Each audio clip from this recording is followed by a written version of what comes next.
Student welcome back to my channel Samrat academy. Student आज की इस वीडियो में आप लोगों को बताने वाला है कि गणित में पास होने का ट्रिक। मेरे प्यारों चो, अगर आप गणित का पेपर देने गए हो और गणित के पेपर में अगर आप लोगों को कुछ भी नहीं आ रहा है तो आप गणित के पेपर को कैसे पास करोगे बिना पढ़े बिना याद किए। मेरे प्यारों चो 100% गारंटी टीचर खुश होकर पूरा का पूरा नंबर देगा और 100% ये भी गारंटी है कि आप पास हो जाओगे। मेरे प्यारों चो आज की इस वीडियो में यही बताने वाला हूं कि फॉर्मूला याद हो या न हो, आप डायरेक्ट एग्जाम हॉल में पहुंच गए हो, आपके पास पेपर आ गया है। देखिए मेरे पास 2026 बोर्ड का गणित का पेपर है।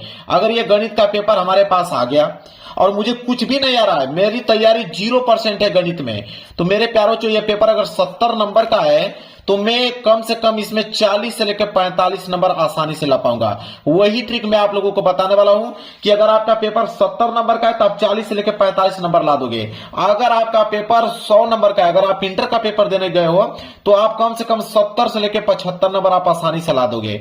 मेरे प्यारे बच्चों, हर साल वीडियो बनाता हूं और इस साल भी बनाया हूं। अगली साल वीडियो मैंने बनाया था तो 1 मिलियन बच्चों ने प्यार दिया था, मतलब 10 लाख बच्चे उस वीडियो को देखकर गए थे। उसमें बहुत सारे कमेंट ऐसे आए थे कि हाँ सर, हर साल हम गणित में फेल हो रहे थे, लेकिन आपके ट्रिक की मदद से हम लोग इस बार बहुत अच्छा अंक लेकर आए हैं। तो मेरे प्यार जो दावा करता हूं, देखिए मेरे पास सिर्फ पेपर है और ये बोर्ड एग्जाम की कॉपी है। मैं खुद इसमें जितने भी प्रश्न है सारे प्रश्नों को करके मैं आप लोगों के सामने दिखाने वाला हूं। बस वीडियो में बने रहिए और चैनल पर नए होंगे तो चैनल को जरूर सब्सक्राइब कर लीजिएगा और उनके पास इस वीडियो को शेयर कीजिए जिनका गणित का पेपर होने वाला है, ताकि भेज दीजिए कि वो भी गणित में पास हो पाए।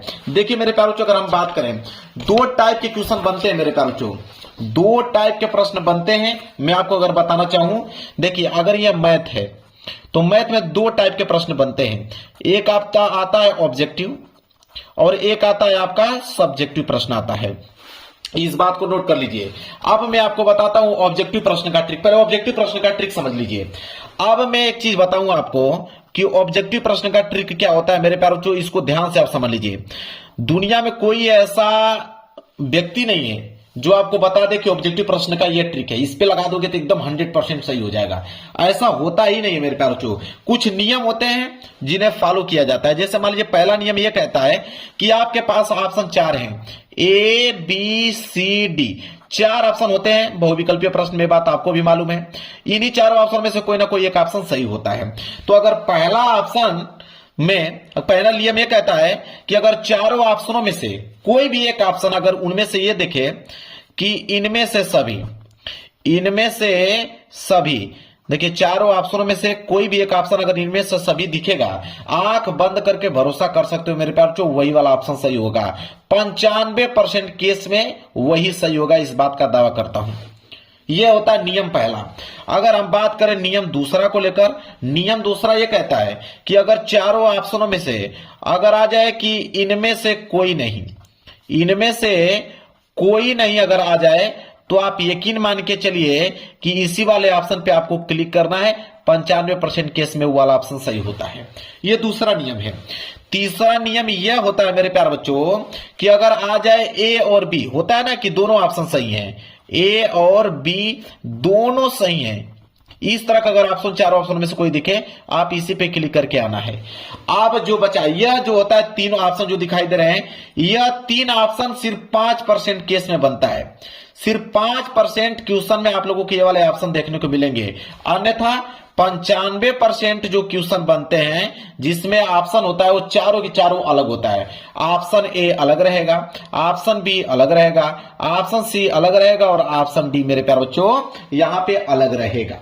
इस बात को आप नोट कर लो। कैसे, मैं बताता हूं, देखिए ध्यान से।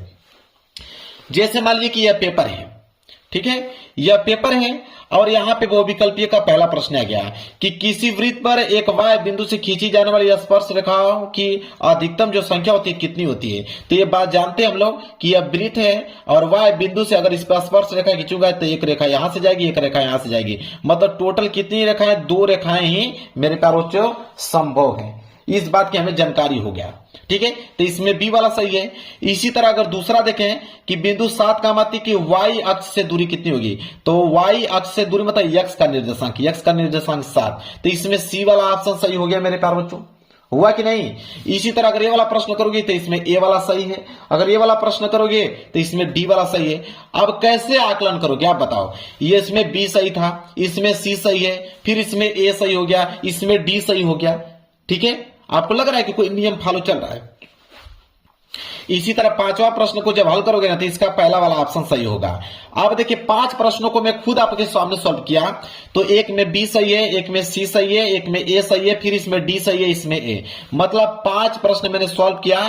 तो 2 ऐसे प्रश्न थे जिसमें ऑप्शन ए जो है मेरे प्यारे बच्चों सही है, बाकी एक में ऑप्शन डी था, एक में ऑप्शन सी है और एक में ऑप्शन बी है, तीनों अलग अलग हैं। अब मैं आपको बताता हूं मेरे प्यारे बच्चों, देखिए जब चारों ऑप्शन आपको अलग अलग दिखे तब क्या करोगे, तो अब मेरे प्यारों जो आपको दिमाग लगाना है, आपको तुक्का लगाना है।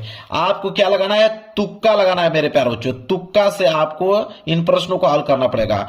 तुक्का ये कहता है मेरे प्यारों जो कि ज्यादातर ऑप्शन सी पे आप क्लिक करें, ज्यादातर जो आपके क्वेश्चन है वो ऑप्शन सी पे क्लिक करें। अगर सी पे क्लिक करेंगे तो देखिए 5 प्रश्न था, तो उसमें से 2 प्रश्न जो थे जिनका ऑप्शन सी था, ठीक है, बाकी एक में ऑप्शन ए है, एक में ऑप्शन बी है, एक में ऑप्शन बी है और एक में ऑप्शन आपका डी है। तो याद रखें ऑप्शन सी पे क्लिक कीजिए, अन्यथा ऑप्शन ए पे क्लिक आपको करना है। यही ट्रिक होता है मेरे प्यारे बच्चों, यही दिमाग आप लोगों को लगाना है। अगर रह गई बात मेरे प्यारे बच्चों, अगर हम बात करें कि गणित में नंबर किसका मिलता है मेरे प्यारे बच्चों, तब देखिए मैं आपको बताता हूं गणित में नंबर किसका मिलता है। सबसे पहला नियम यह कहता है कि गणित के जब भी क्वेश्चन आप सॉल्व कर रहे हो, सब्जेक्टिव वाला, ये तो ऑब्जेक्टिव प्रश्न का ट्रिक आपने समझ लिया, अब सब्जेक्टिव प्रश्न का ट्रिक समझिए। इसके बाद मैं सारे के सारे क्वेश्चन को सॉल्व करके दिखाने वाला हूं। देखिए सब्जेक्टिव का यह कहता है, जिसे एग्जामिनर देखकर आपको पूरा का पूरा नंबर देगा। पहला होता है कि स्टार्टिंग इज इंपोर्टेंट, सबसे ज्यादा इंपोर्टेंट है आप लोगों का स्टार्टिंग, कि स्टार्टिंग इज इंपोर्टेंट, मतलब आप किसी भी क्वेश्चन की शुरुआत कैसे करते हैं मैथ में, यह इंपोर्टेंट रखता है कि किसी भी क्वेश्चन की शुरुआत आप कैसे करते हैं। और एक चीज दूसरा नियम कहता है कि मैथ में जो होता है मेरे प्यारे बच्चों, गणित में आपका स्टेप मार्किंग मिलता है। आप बहुत सारे बच्चों के दिमाग में आएगा कि स्टेप मार्किंग का क्या मतलब होता है। स्टेप मार्किंग का मतलब होता है कि क्वेश्चन को बढ़ा चढ़ा कर लिखना। जैसे अगर मैं यहां पे दे दूं कि 4 भागे 2 गुणे 8, तो सारे बच्चे जवाब देंगे कि इसमें भाग दोगे तो 2 आएगा, 2 को गुणा 8 में करोगे तो 16 आ जाएगा, तुरंत एक ही लाइन में आंसर दे देंगे। लेकिन कुछ बच्चे क्या करेंगे, स्टेप को बढ़ा देंगे, वो करेंगे 4 का भाग 2 में देंगे तो 2 आएगा, यहां से आपका 8 आएगा, 8 दूनी के 16। देखिए हमने इसको 3 लाइनों में इसको क्वेश्चन को व्यक्त कर दिया और कुछ बच्चे एक ही लाइन में इसका आंसर ला दिए। तो यह होता है स्टेप मार्किंग। तो स्टेप मार्किंग पर नंबर मिलता है, मतलब क्वेश्चन को एक्सप्लेन करके लिखना। इसके बाद मेरे प्यारे बच्चों क्या किया जाता है कि क्वेश्चन में जैसे जब भी स्टार्ट कर रहे हो तो दिया है, मतलब जो जो प्रश्न में दिया है उसको दिया को उतारो। इसके बाद प्रश्नानुसार, प्रश्न के अनुसार जो क्वेश्चन बोला है उसके अनुसार क्वेश्चन को सॉल्व करो, ठीक है, ये सारी चीजें करना है। चिन्हों का प्रयोग करो, ठीक है, जो भी चिन्ह दिया गया है तो चिन्हों का प्रयोग आपको करना है। इतना काम आपको मेरे प्यारे बच्चों करना है। और एक काम और करना है कि किसी भी प्रश्न को छोड़ के नहीं आना है, सारे के सारे प्रश्नों का जवाब देना है। तो यह था ट्रिक, मैंने ट्रिक अभी बताया, अब मैं इसको अप्लाई करने वाला हूं, ठीक है। तो ऑब्जेक्टिव क्वेश्चन का ट्रिक तो मैंने बता दिया, मेन चीज रह गया आप लोगों का सब्जेक्टिव प्रश्न का। चलिए देखिए अब यहां पे हम लोग करेंगे खंड ब। मेन चीज ये है जो कि आप लोगों को करना है, खंड ब। ऑब्जेक्टिव क्वेश्चन का मैंने ट्रिक आप लोगों को बता दिया, अब खंड ब करना है। तो देखिए सबसे पहले हम लोग करेंगे क्या, सबसे पहला जो आपको काम करना है वो हर एक पेज पे आपको रोल नंबर लिखते चलना है मेरे प्यारे बच्चों। हर एक पेज पे आप लोगों को रोल नंबर लिखते चलना है ताकि आपकी कोई भी कॉपी जो है वो बदल ना सके। चलिए इतना हो गया। इसके बाद खंड ब डालना है, तो आप सबसे पहले ऊपर आप डालेंगे मेरे प्यारे बच्चों खंड ब। यहां पे मेन हेडिंग होगी आपकी खंड ब, सिंगल इन्वर्टेड कामा के अंदर उसको क्लोज कर दीजिएगा और स्केल की सहायता से आप इसके नीचे कर दीजिएगा मेरे प्यारे बच्चों अंडरलाइनिंग, ताकि दिखने में अच्छा लगे। ये हो गया खंड ब। इतना काम आपको कर देना है। खंड ब में प्रश्न संख्या 21 करने वाले हो तो आप एक लाइन का गैप छोड़कर आप यहां पे डालेंगे प्रश्न उत्तर संख्या 21। तो यहां पे हो जाएगा आपका प्रश्न उत्तर संख्या 21, प्रश्न उत्तर संख्या 21 हो गया, ठीक है। अब 21 में क कर रहे हो कि ख कर रहे हो कि ग कर रहे हो, कौन सा प्रश्न कर रहे हो। यहां पे दिया ना कि क करने वाले हो कि ख करने वाले हो कि ग करने वाले हो। देखिए ग वाला करके दिखाता हूं, इस तरह का बहुत प्रश्न आता है सिद्ध करने के लिए। 2 नंबर के लिए दिया है, 4 नंबर वाले में भी इस तरह का प्रश्न आते हैं और 6 नंबर वाले में भी इस तरह का प्रश्न आते हैं। तो जब भी इस तरह का प्रश्न आ जाए, अगर प्रश्न नहीं आ रहा तो कैसे सॉल्व करोगे। देखिए ग करने वाले हो तो आप लिखोगे प्रश्न उत्तर संख्या 21 का ग, और इसके बाद स्केल की सहायता से इसके नीचे कर दोगे अंडरलाइनिंग, ठीक है। स्केल की सहायता से क्या करोगे, अंडरलाइनिंग कर दोगे ताकि दिखने में अच्छा लगे। प्रश्न उत्तर संख्या 21 का ग। चलिए देखते हैं, प्रश्न बोला है कि सिद्ध कीजिए। क्या बोला है कि सिद्ध कीजिए कि इतना बराबर इतना होता है। चलिए देखिए कैसे लिखेंगे। सबसे पहले हम लोग लिखेंगे यहाँ पे हल। सबसे पहला जो काम करेंगे लिखेंगे हल। देखिए ट्रिक क्या लगाएंगे, ये प्रश्न अगर आपको नहीं आ रहा है मेरे प्यारे बच्चों, तब क्या दिमाग आप लगाएंगे वही चीज बता रहा हूं। अगर जिसको प्रश्न आता रहेगा तो वो तो सही सही करेगा, जिनको नहीं आता होगा वो कैसे करेगा कि एग्जामिनर को नहीं मालूम चलेगा कि गलत लिखा है, नंबर दे देगा आपको। देखिए हल आपने लिख दिया। सबसे पहले लिखेंगे कि दिया है। क्या लिखेंगे कि दिया है। दिया है, क्या दिया हुआ है, तो दिया हुआ है यहाँ पे कि 1 प्लस साइन थीटा बटे cos theta plus cos theta बटे 1 प्लस साइन थीटा, ये दिया हुआ है। तो दिया हुआ है तो लिखेंगे यहाँ पे कि 1 plus sine theta, 1 plus sine theta और बटे में दिया हुआ है कॉस थीटा। कॉस थीटा देखिए आपको क्लीन क्लीन लिखना है ताकि दिखने में अच्छा लगे। प्लस इधर दिया हुआ आप लोगों का कॉस थीटा और बटे में दिया हुआ है 1 प्लस के साइन थीटा, यह दिया हुआ है। अब सिद्ध करना है तो एक लाइन का गैप छोड़ के आप लिखेंगे सिद्ध करना है। क्या सिद्ध करना है भाई, अगर इस तरह लिखोगे ना तो एग्जामिनर को बताता हूं आप लोगों को पूरा का पूरा नंबर देगा।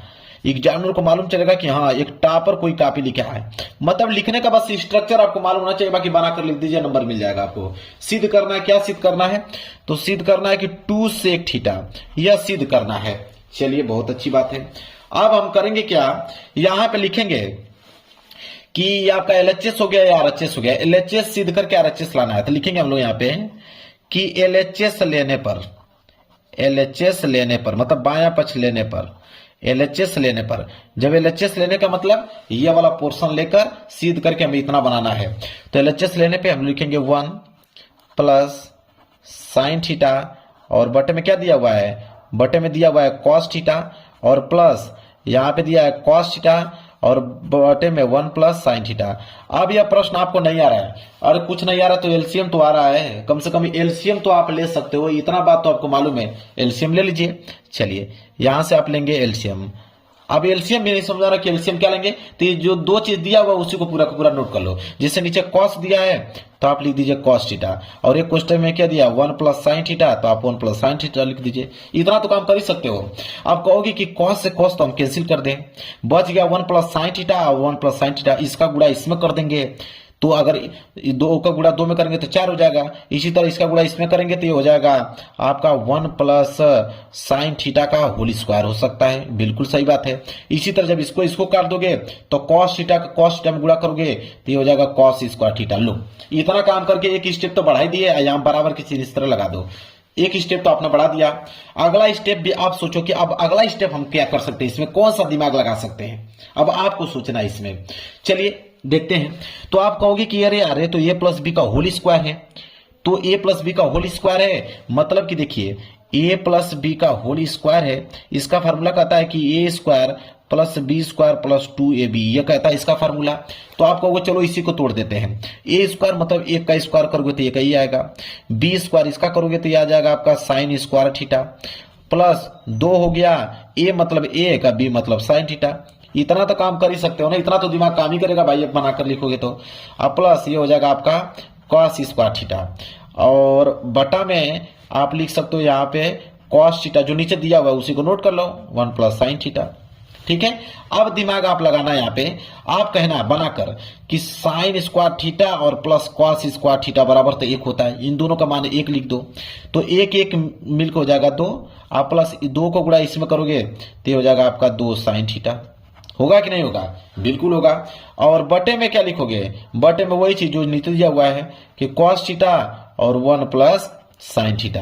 पेज भर गया। लो भाई इतना ही आपने बना कर लिखा कि पेज भर गया, पेज भर जाए तो कोई दिक्कत नहीं, आप यहाँ पे लिख दीजिए पीटीओ पेज टर्नओवर, पेज को पलट दीजिए, कोई दिक्कत नहीं है।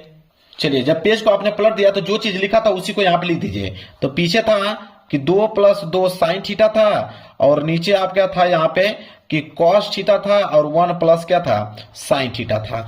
अब दिमाग लगाइए, आप कहोगे 2 यहाँ पे भी 2 यहाँ पे भी, कॉमन ले लिया जाएगा, तो आप कहोगे सही 2 कॉमन ले लेंगे तो यहाँ बच जाएगा आपका 1 और प्लस इधर बच जाएगा आपका साइन थीटा और नीचे क्या बच गया आपका, नीचे बच गया यहाँ पे कॉस थीटा और कोष्टक में बच गया आपका 1 प्लस साइन थीटा। आप कहिएगा कि 1 प्लस साइन थीटा से तो कैंसिल में कर दिया, बिल्कुल सही बात है। बच गया यहाँ पे 2 कॉस थीटा और कॉस को ऊपर भेज दोगे तो सेक थीटा, मतलब 2 सेक थीटा। लो भाई आ गया। किसी न किसी तरह जोड़कर आपको 2 sec थीटा लाना ही है, और 2 sec थीटा आ गया। जब आ जाएगा तो आप लिख दीजिएगा कि LHS जो है वो RHS के बराबर हो गया। ठीक है, यहां पे लिखिएगा इति सिद्धम या तो हेंस प्रूफ, इंग्लिश में लिख दीजिएगा हेंस प्रूव्ड। मैंने इसको प्रूव्ड कर दिया। लो भाई, आंसर आपका मिल गया। एग्जामिनर आपको पूरा का पूरा नंबर दे देगा। एक नंबर मेरे प्यारों को काट नहीं सकता है। यह काम आप लोगों को मेरे प्यारों को करना है। कोई दिक्कत बताइए? अभी तो कोई दिक्कत नहीं है। इसी तरह देखिए, यह वाला प्रश्न अगर आपको करने के लिए आ जाए, यह प्रश्न बहुत पूछता है। 4 नंबर वाले में भी पूछता है, 6 नंबर वाले में भी पूछता है। तो अगर इस तरह का प्रश्न आ जाए तो एग्जामिनर को कैसे गलत साबित करके आप नंबर ले लोगे। देखिए, बोला है कि निम्नलिखित बारंबारता से माध्य ज्ञात कीजिए।